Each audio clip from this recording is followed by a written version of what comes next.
Hi everyone, Leah here from EurekaCrystalBeads.com with another fun beading video for you. Before I get started, just a quick reminder to go check out the rest of our channel, and if you like what you see, hit that subscribe button and notification bell, and you'll always know when we're posting new content. Okay, today's project is a really fun bracelet idea, and one of the things I like about it is that I'm going to show you how you can use one particular type of jewelry making component to make this bracelet go by so fast. And with the holidays coming up, you are going to love this for gift giving, as you can give some really beautiful, lovely handmade woven bracelets that aren't going to take you hours to do. I'm talking you can get a few of these done in an evening if you'd like. So let me go over some of the things that we're going to be using. So first, I have a size 15 seed bead here, and I have it in a really beautiful, beautiful bright metallic orange. I have some rosary chain here that has 6mm fire polish on it. I have some really fun Toho cubes and a really whimsical tiara cast toggle clasp. Lastly, we're going to be using 6-pound fire line. I'll be using smoke because it's going to show up better on camera, but with the particular color scheme of this bright orange, the crystal might be a better choice, but the smoke might also work too, so you'll have to play with that. I'm also going to be using a size 12 beading needle, and I will also need some chain nose pliers, as well as a pair of scissors. Okay, let's get started. To start our bracelet off, I have about 2.5 feet or so of fire line on my size 12 needle, and I'm going to be using the 1.5mm Toho cubes and my Toho size 15s here, as well as some rosary chain. Now, these lovely 3 elements actually come all together in our Pumpkin Festival collection, which is currently up on the Eureka Crystal Beads website. If you have other beads lying around, you can certainly use Mayuki for these. It doesn't matter, but if you certainly love these colors, you can easily get them by grabbing that collection there. So we're going to start by picking up a Toho cube, and I'm going to pick up 4 15s. I'm going to go through the loop of my clasp and put on another 4 15s. Now your 15s may or may not float through that loop at the end of your rosary chain. So if they do, great, you can put them all on at once. If they don't, just put on half and half. So do 4 and then go through the loop and then do another 4. That will be different depending on any other rosary chain you could be using. All right, so what I did was I just went back through my little Toho cube. So now I have this little beaded loop that's going right through that end loop of my rosary chain. Now, for the time being, just temporarily, I am going to take my tail and my working thread, and I'm going to tie them in a knot. And it's actually going to be a square knot, right over left, left over right. This knot is simply serving a temporary function. It's just so that way the whole thing just doesn't easily pull apart. What we are going to be doing though is we're going to be starting some tubular herringbone. And as we do that, we will be reinforcing this loop multiple times. So this knot will become less of something that we need to have there to keep this together. It's really just kind of temporarily helping me out. So to start our herringbone, we are going to start with just 15s at first. Then after a couple of rows, we're going to start to switch it up, and we're going to be picking up 15s and cubes to give a really cool textural look to this tube. But that'll be in a minute. For now, we're going to start with just our 15s. So I'm going to start by picking up 3 15s. And by the way, if the 15s are a little tough for you to work with, you can just as easily switch those to a size 11, and that's just fine. I think that the size contrast between these two is what's going to make this type of herringbone much more textural and interesting, but if the 15s are a little bit much, you can easily go to an 11. Now, I have 3 15s that I've loaded on. I'm going to go back down through the very first one that I picked up. And I'm going to go back down in the direction towards that cube bead. And actually, I will be going through that cube bead. Let me hold that tail out of the way. You're going to go down through the cube bead as well, and then through that entire beaded loop. Now, obviously, your needle is only going to be able to go through so much at a time, so just know that you're going to be working through that beaded loop to come back out that cube. And we're going to be doing this a few times, so it's going to really nicely reinforce. So we picked up 3/15s, and then I went back down through that first one, down through the cube, through my beaded loop, and back down up the cube. I am not coming out currently of any of those 3/15s that are already there. I'm exiting out the cube bead, and that's it. But what I want you to notice, this is my, I guess it's becoming my famous analogy for herringbone. I want you to notice the placement of the 3/15s that we had picked up. So if you can do a little visualization for me here, I want you to imagine that we have a tree. So the 15 centered right underneath those top two, we're going to imagine that that's a trunk of a tree. And then we have a left branch and a right branch. So that's going to become important for us because that's going to help you know how to conduct your tubular herringbone if you've never done it before. But for now, what we're going to do before we get to that part is we're going to make 2 more trees. We're going to make a total of 3 trees coming up from this cube bead, and each tree will be completely independent of the other one. So I'm going to start by picking up another 3/15s. I'm going to slide them down.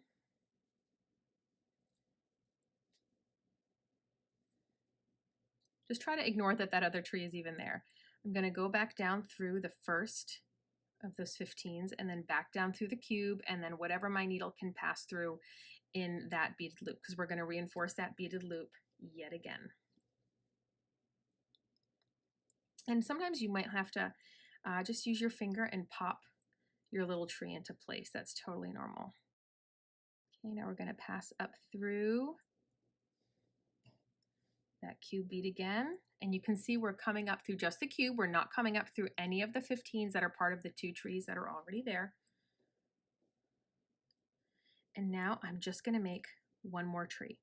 So I have my 3/15s, slide them down, ignore that those other 2 trees are there. If you can, go back down through the first 15, through the cube, and angle your needle to see how much of that beaded loop you can get through in this one pass 2.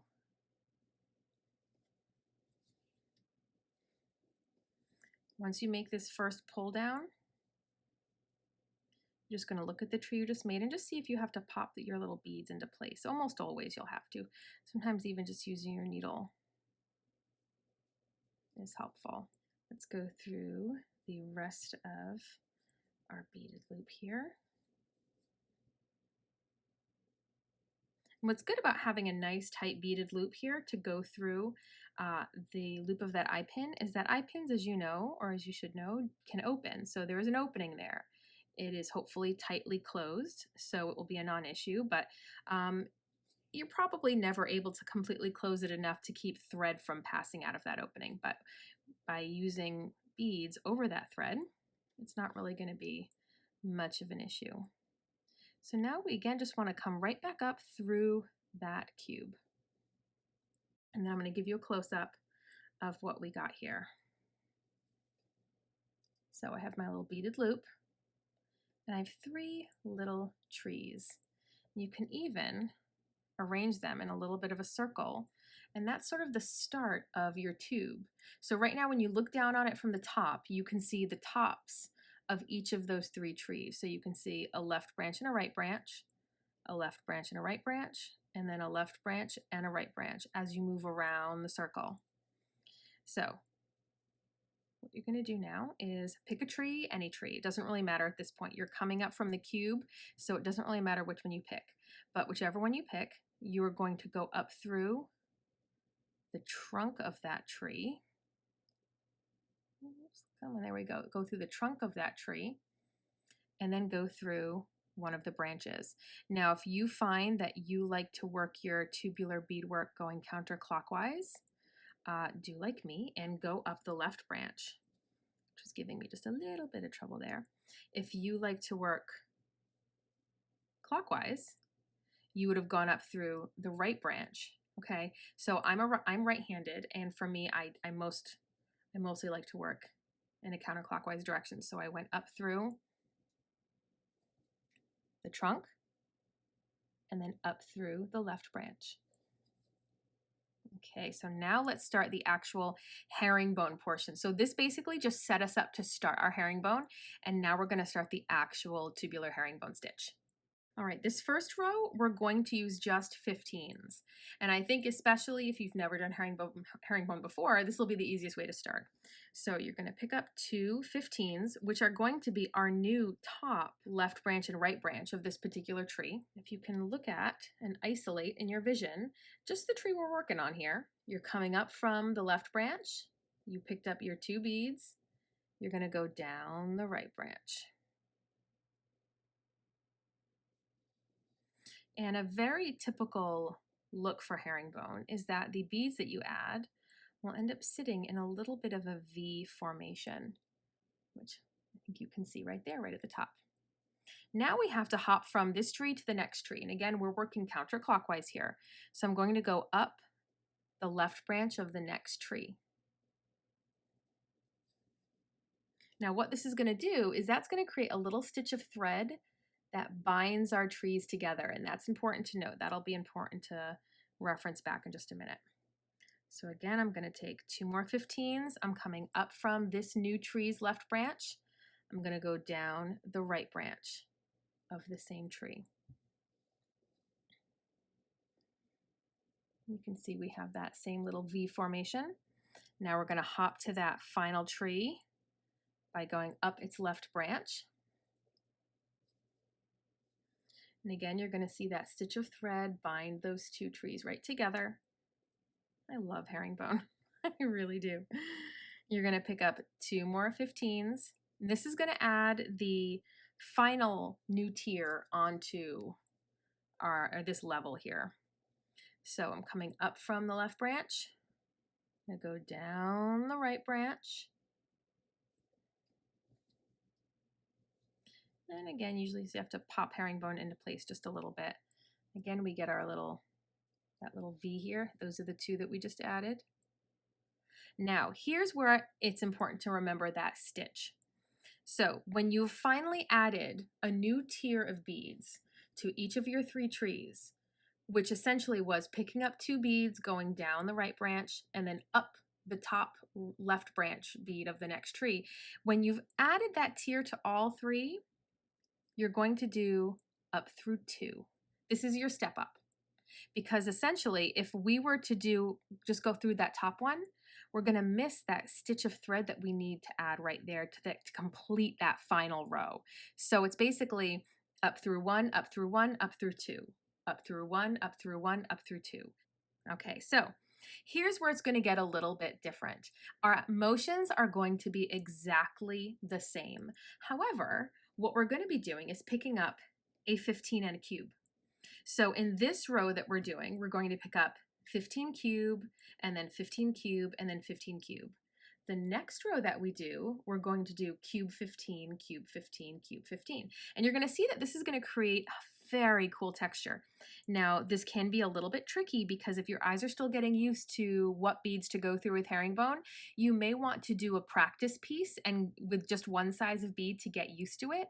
Or you could even do a couple more rows with just 15s, but we're going to hop into our next size here. And this is going to create such cool texture.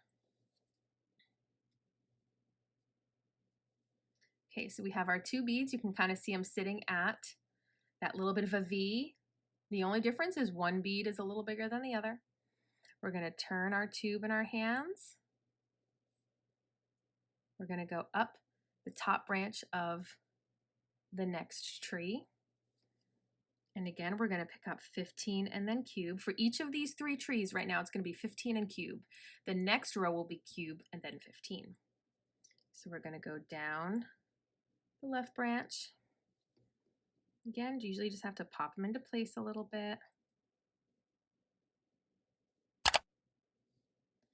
And then up the final tree, which is our last up through one. Remember, after this one, it'll be up through two as the step up. And a little cheat method is you can go down your other branch and angle right back up and do your up through two. And you can do that on any of these trees in any row you're doing, although it's a little trickier on the up through two.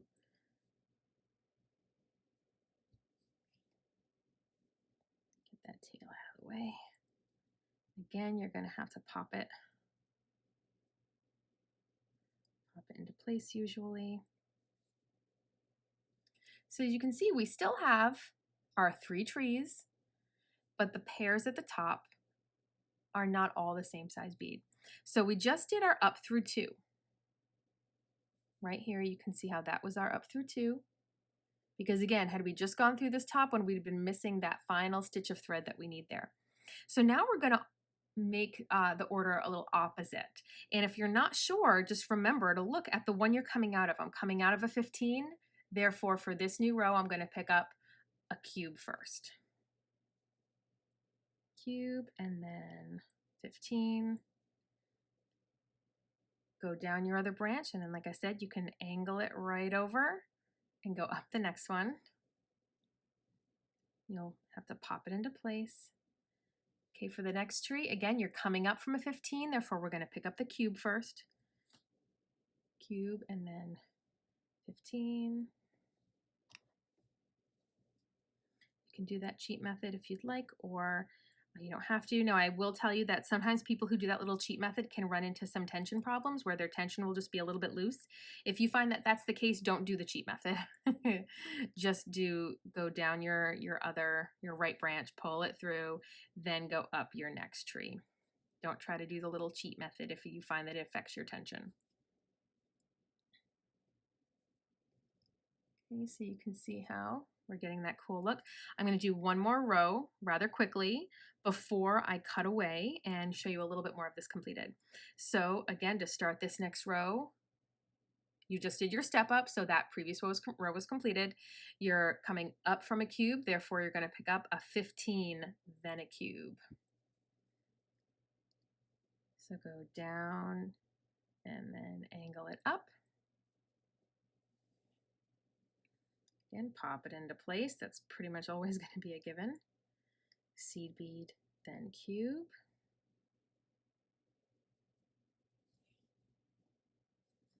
And then seed bead, then cube.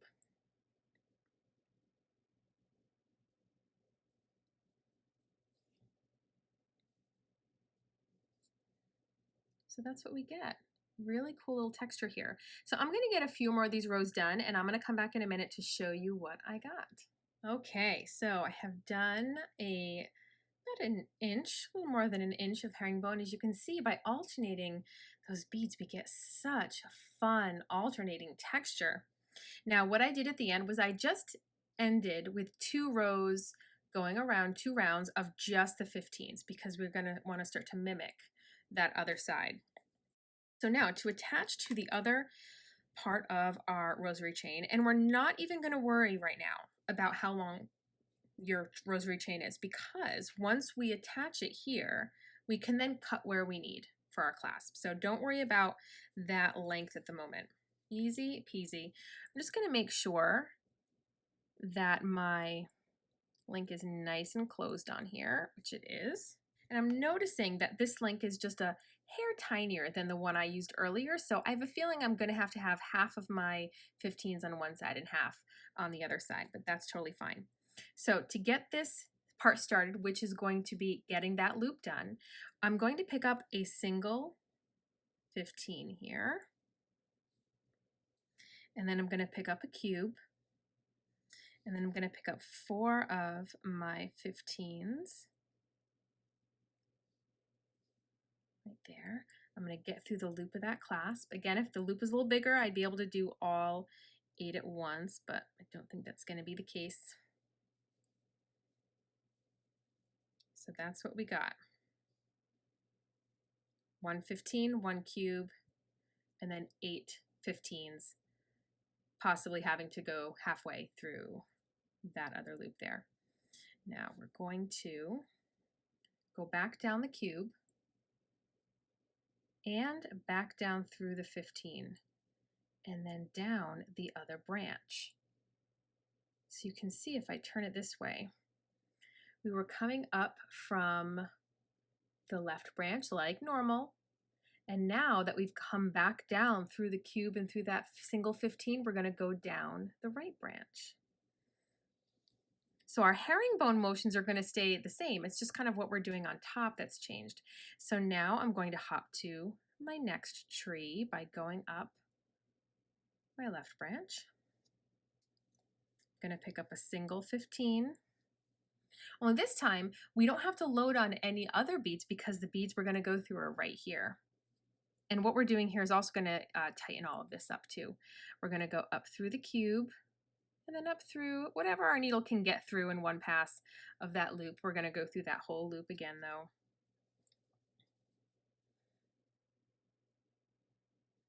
And it's important that this loop get tightened up nicely. Okay, we're going to go down through the cube and then down through that single 15 that we picked up, and then down through, if you can get it all in one pass like I am, that other branch. So I'm going to turn it this way because this is the way you might be used to seeing your herringbone. Okay, and I'm going to use a little awl to kind of point here. So we were coming up from here. That was our left branch. We picked up the single 15 we needed. We followed the same thread path, went back down through the cube, down through the single 15, and down through the right branch of that tree. And each time we do this, that single 15 that we've been picking up is going to center itself right above those little trees.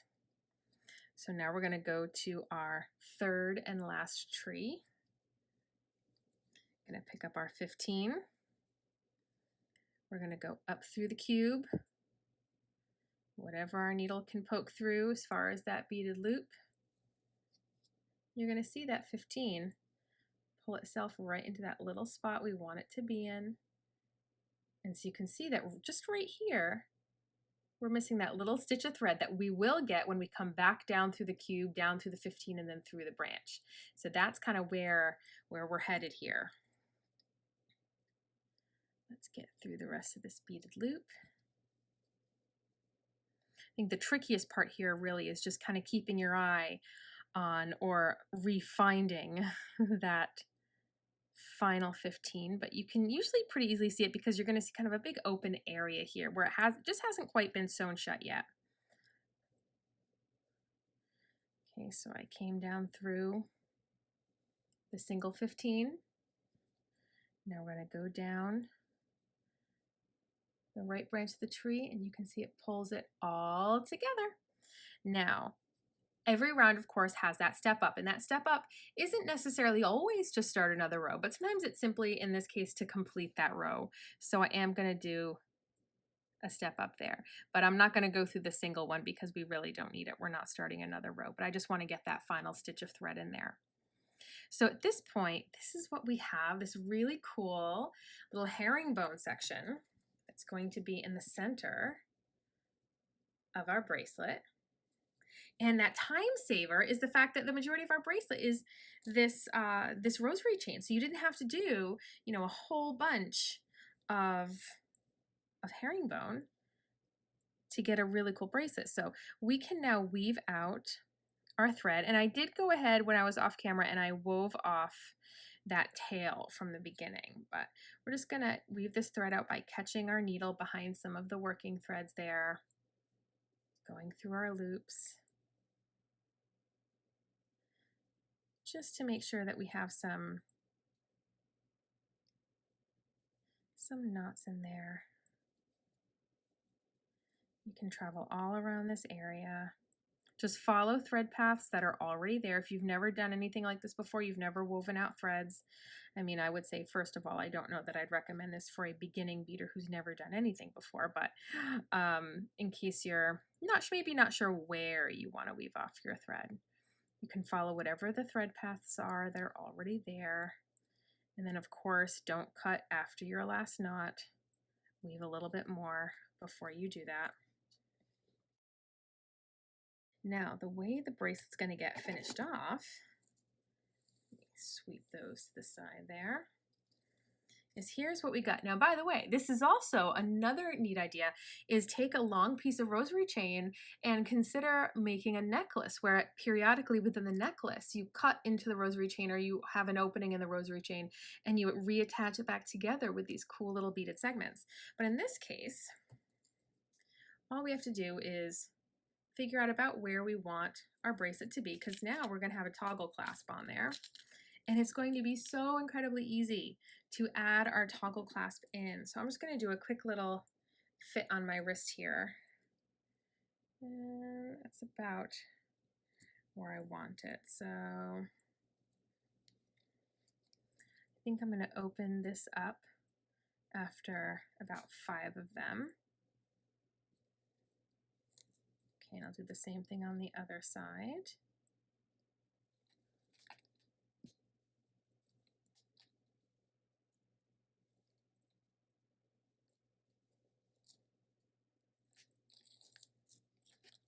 Okay, so we have a much shorter chain now, 5 and 5. And these loops are going to attach right to our toggle clasp. So just go to that open loop, get your clasp on there, and you shut it. And we also have a really great array of clasps over on the website. This particular one, this is not included in the Pumpkin Festival collection, but you can add on whatever clasp you like. We have a really fun selection of toggles, of lobster claws, of all different types of clasps. And another cool thing is that if you found that this was a little bit too, you had maybe taken off a little bit too much, all you have to do is take off that clasp and just add in another link. So it's really easy for sizing. This bracelet is going to give you a lot of options.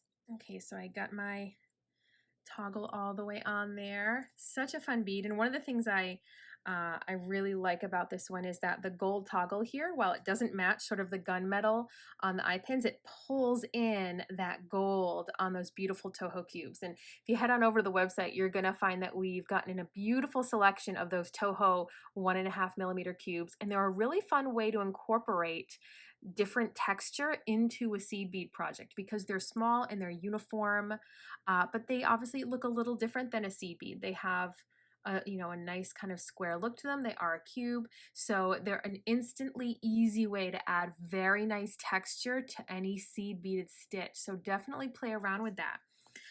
But yeah, the last thing I want to mention is that, again, this is a great stress-free design because if you made it too long, you just pull out a link on each side. If you made it too short, go to your rosary chain scraps and add in a link on each side, and you can play with your sizing. It's a great gift idea, especially if you do vendor fairs, anything where you want to make beautiful pieces but not have a huge amount of labor involved in them, because the labor really was just the part in the center. And of course, who doesn't love a good old toggle clasp? I love toggle clasps. I love them. They're so easy to put on, and we have this cool funky bracelet that's also incredibly comfortable to wear. All right, guys, that wraps it up. Thanks for watching. Make sure to visit us on over at EurekaCrystalBeads.com for everything I used in this video. And like I said, many of the elements are in our Pumpkin Festival collection. If you have any questions, please feel free to leave them in a comment below, and we will see you next time. Bye.